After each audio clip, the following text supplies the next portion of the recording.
పొద్దున్నే లేవగానే కూరగాయలు అన్నీ కోసేసుకున్నాను పప్పుకి పెట్టేద్దామని.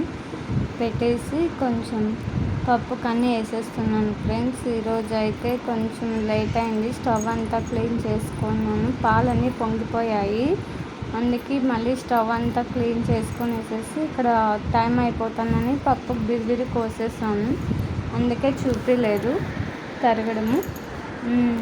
ఇంకా అన్నీ వేసేసాను ఫ్రెండ్స్. పప్పుకన్నీ వేసేసి ఇంకా రైస్ పప్పుకన్నీ పెట్టేసుకున్నాను. పొద్దున హడావుడిగా ఉంది, ఇంకా సామాన్లు కూడా కడగలేదు, అన్నీ సింక్లోకి వేస్తూ ఉన్నాను. నేను ఎప్పుడు వంట చేసేటప్పుడే సామాన్లు అన్నీ కడుక్కొని వేస్తాను ఫ్రెండ్స్, ఎందుకంటే మళ్ళీ మళ్ళీ వంటగదిలో పని ఉండకూడదు అని.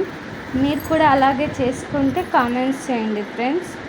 ఎప్పుడన్నా కానీ వంటకు పెట్టుకుంటేనే సామాన్లు అన్నీ కడిగేసుకున్నాం అనుకో మనకి నీట్గా ఉంటుంది, బాగుంటుంది. నాకు స్టవ్ దగ్గర ఏమీ పెట్టుకోవడం ఇష్టం ఉండదు ఫ్రెండ్స్. అటు సైడు ఏమీ ఉండవు మా ఇంట్లో. నాకు అట్లా ప్లెయిన్గా ఉంటేనే బాగా నీట్గా ఉన్నట్లు, అందుకే నేను ప్లెయిన్గానే పెట్టుకున్నాను. ఇక్కడ రైస్ కడిగి టబ్లోకి పోస్తున్నాను. ఆవులు ఉన్నాయి ఫ్రెండ్స్, ఎందుకు వాటర్ వేస్ట్గా వెళ్ళిపోవడం అని కడిగి దాంట్లోకి పోస్తూ ఉన్నాను. ఆవులకు పెడదామని అంతా ముసరంతా దాంట్లోకి వేసి ఇచ్చేస్తే తీసుకెళ్తారు. ఇక్కడ దోశకి నానేస్తున్నాను.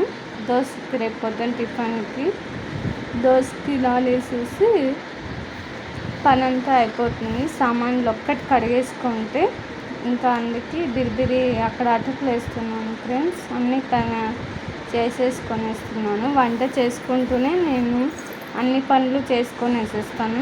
మీరు కూడా నాలాగే చేసుకుంటే కామెంట్స్ చేయండి ఫ్రెండ్స్.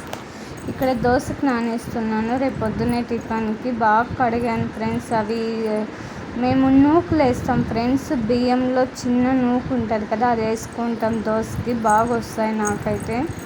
అందుకే నేను అవే తీసుకున్నాను. అటుకులు, మెంతాలు, కొంచెం బియ్యము, ఉద్దిబ్యాళ్ళు వేసుకున్నాను ఫ్రెండ్స్. మీరు కూడా ఏమేమి పనులు చేసుకుంటారో పొద్దున్నే లేస్తేనే కామెంట్ చేయండి ఫ్రెండ్స్. అవి తిరుగుబాటుకి కోసేసుకున్నాను.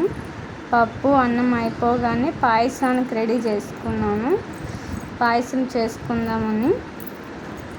అందుకే ఇంకా అంతా క్లీన్ చేసుకొని వేసేసాను.